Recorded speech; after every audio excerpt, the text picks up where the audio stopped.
everyone, welcome to another video of Y Corp Company, and we hope you're doing well.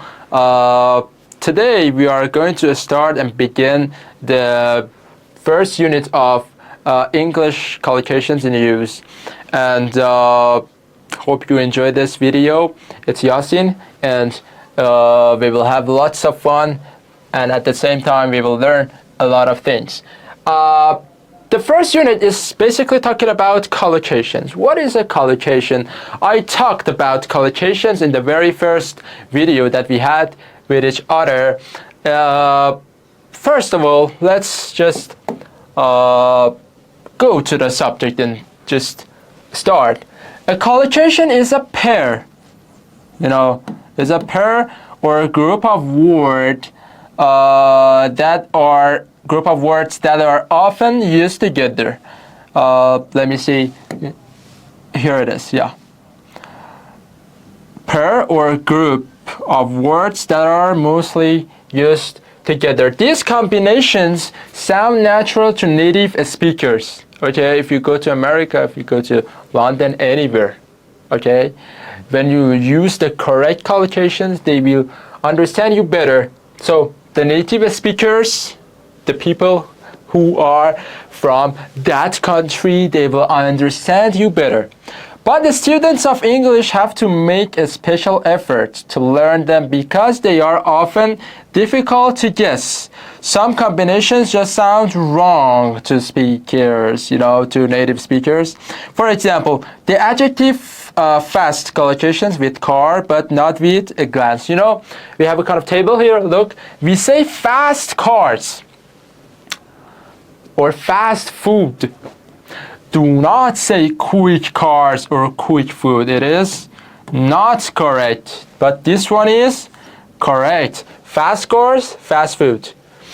But we have some combinations with actually quick too. Look, a quick glance, glances, look. A quick glance, like this.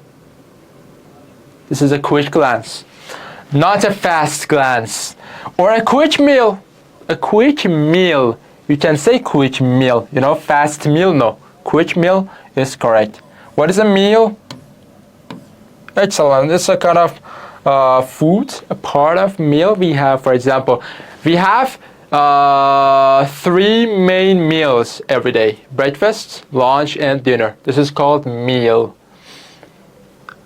And a quick meal means a meal that you eat them very fast, or it has been made very fast. We call them a quick meal. That's it. Nothing more. No more explanations. That's easy. I had to tell you that this course is not actually focusing on the vocabularies. It is just focusing on the collocations. If you want to learn the vocabularies, it has a different process, and maybe in the future we will just cease kind of vocabulary courses, but I don't know, I hope so. We will see in the future. Let's continue. Learning collocations is an important part of learning the vocabulary of a language. Some collocations are fixed or very strong. For example, the most common collocation: take a photo, make a photo. No, take a photo. Can you take a photo of me? That's a great collocation, take a photo.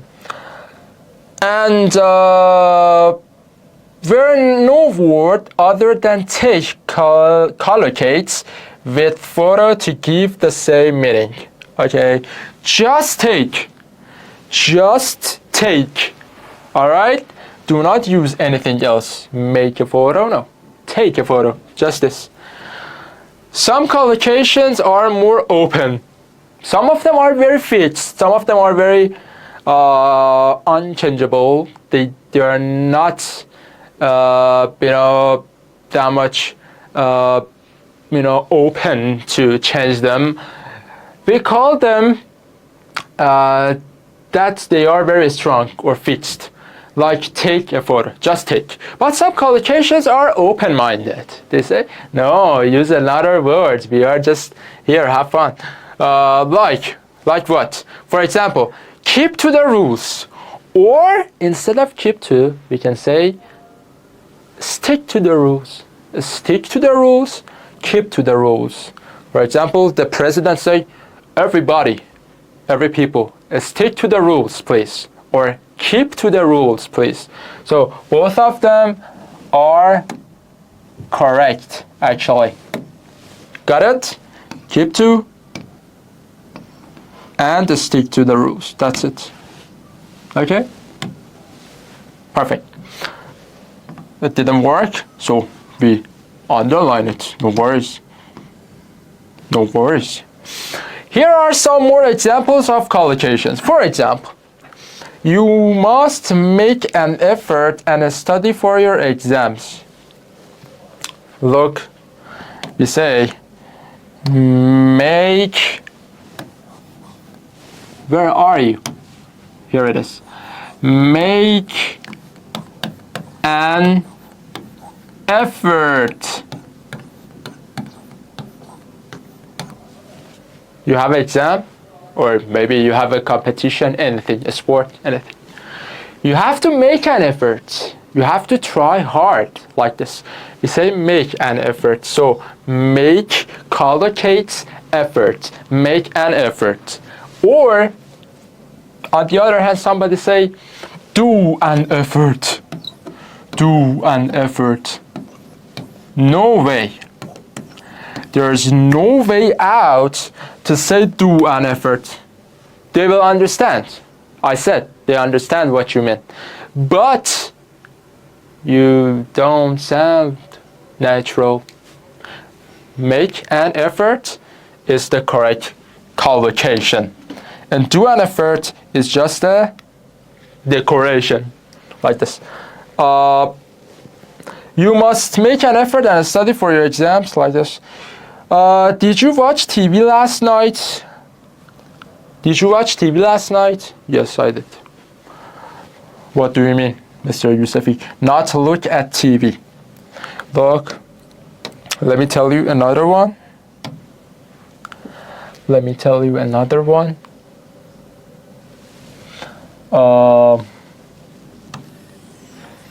I separate this like this. Watch TV. Watch TV. It's a correct collocation.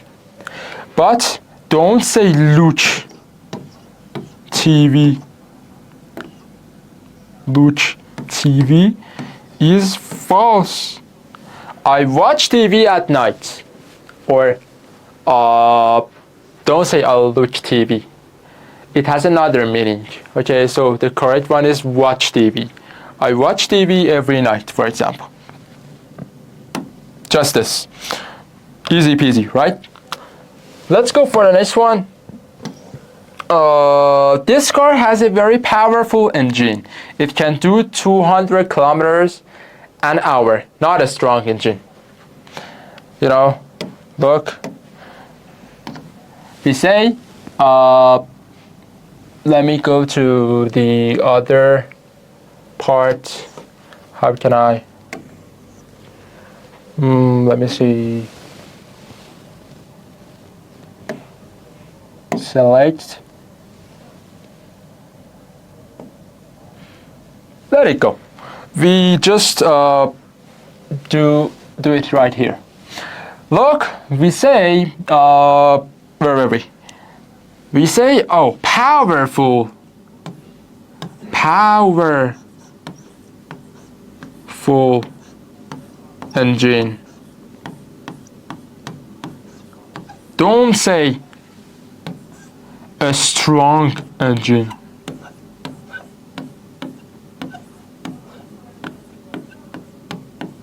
This car has a very powerful engine.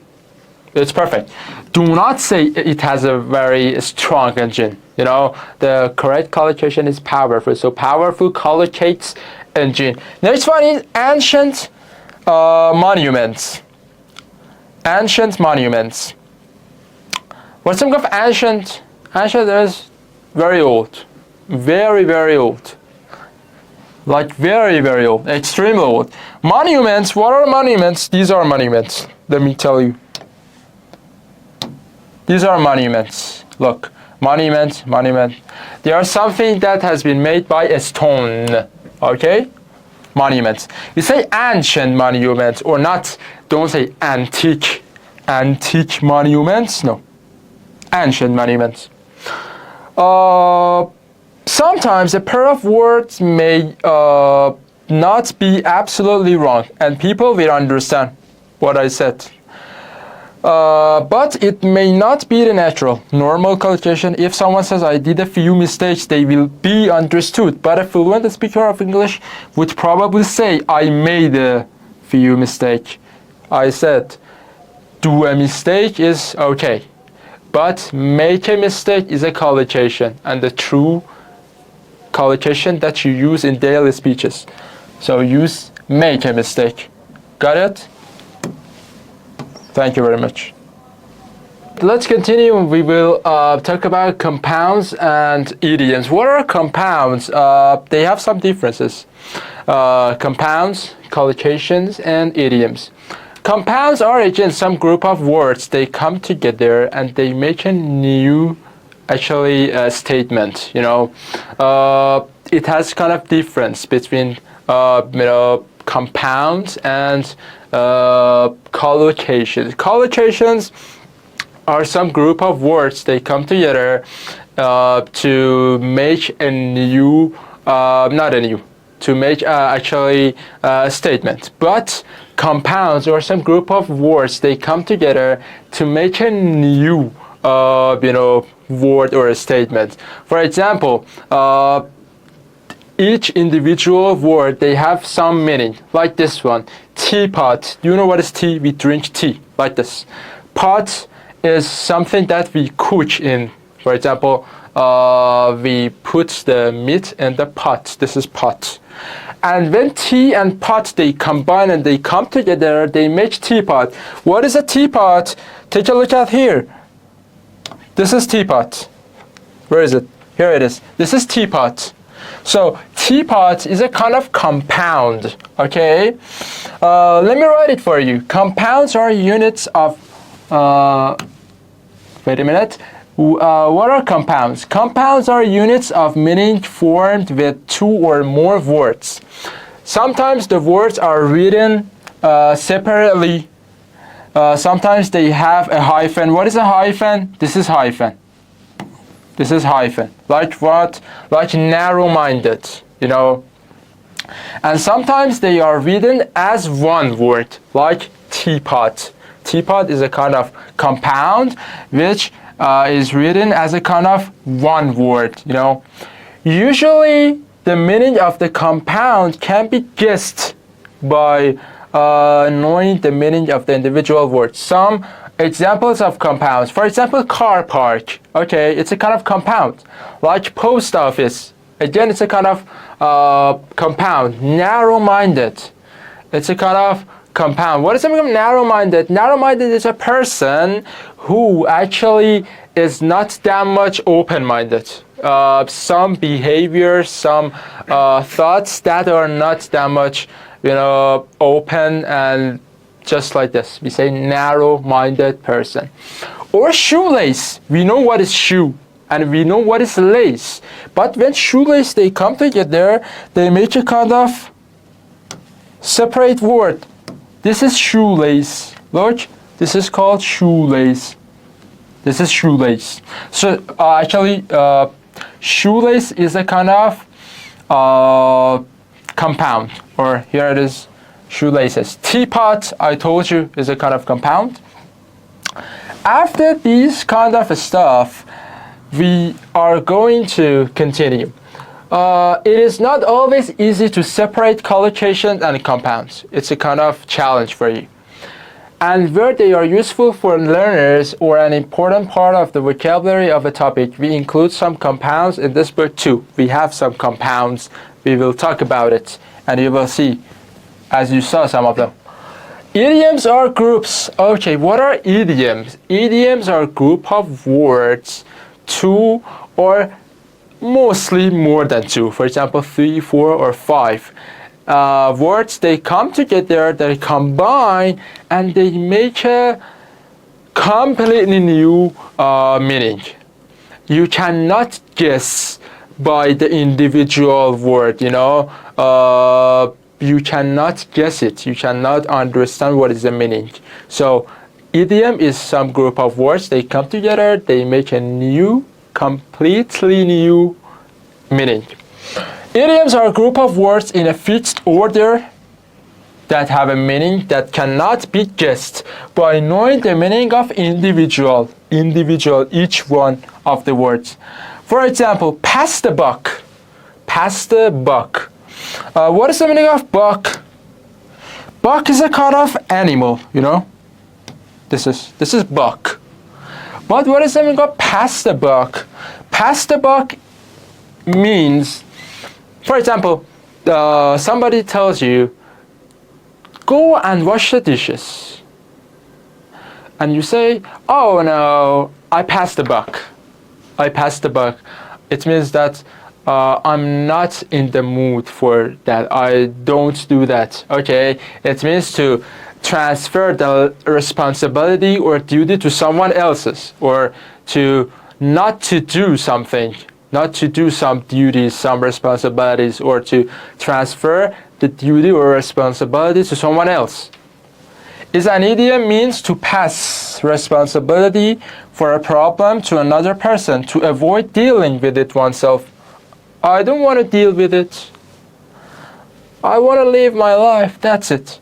We deal with idioms in detail in the book English Idioms in Use in this series. Actually, we have another course. The name is English Idioms in Use, which again, I am your tutor, and in that course we are just talking about the idioms, and the book is again the English Idioms in Use. That's a great actually series. That are actually great series, and I will really recommend them. Why learn collocations? The last part of this unit. Why should we learn collocations? As we talk about in instructions and introductions, we said that learning collocation is a good idea because they can what? They can give you the most natural way to say something. The most natural way to say something. Smoking is strictly forbidden is more natural than smoking is strongly forbidden. Take a look here. We say strictly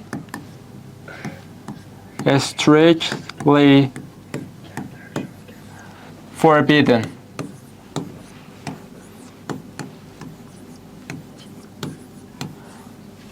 This is the correct collocation, okay? Not strongly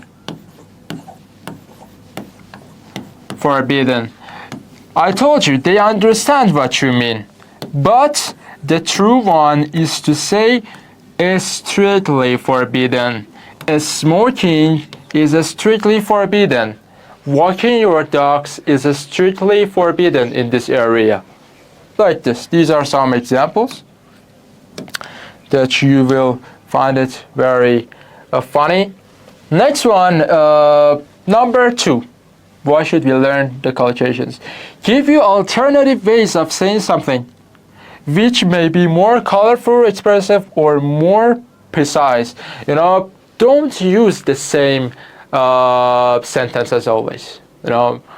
If you want to sound more fluent in English, you have to use different and alternatives to sound more fluent in English. Like, for example, instead of repeating it was very cold and very dark, you can say it was bitterly cold and pitch dark.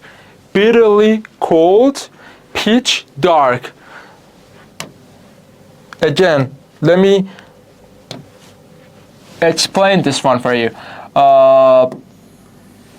Bitterly cold. Don't say the weather was very cold, or It was very dark. Don't say very, very, very, very, very, very. It's not that much good. You should say it was actually bitterly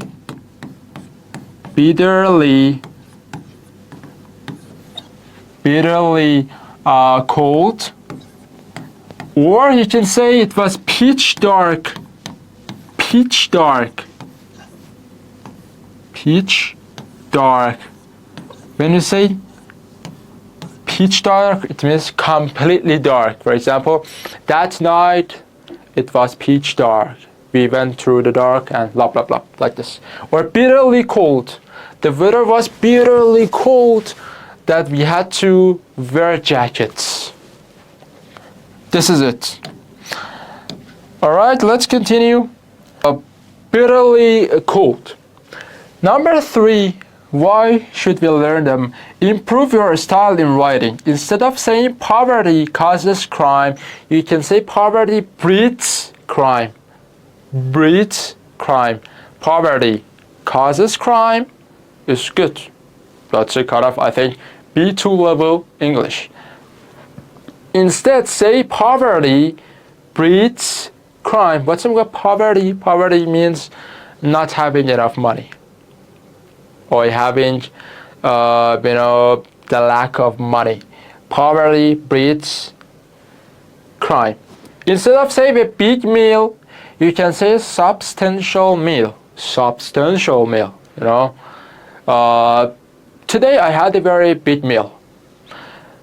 It's not that much good. Say, today I had a very, you can omit very too. I had a substantial meal. Today I had a substantial meal. It means I had a very big meal. Like this. Easy peasy. You may not need or want to use these in informal conversations, but in writing they can give your text more variety, differences, and make it read better. This book includes notes about formality wherever the collocations are especially formal or informal. So they will just give you more opportunity to get better scores in actually exams, IELTS exams, any TOEFL exams. So just take it really serious. And stay tuned with us. We are going to do all the exercises of Unit 1.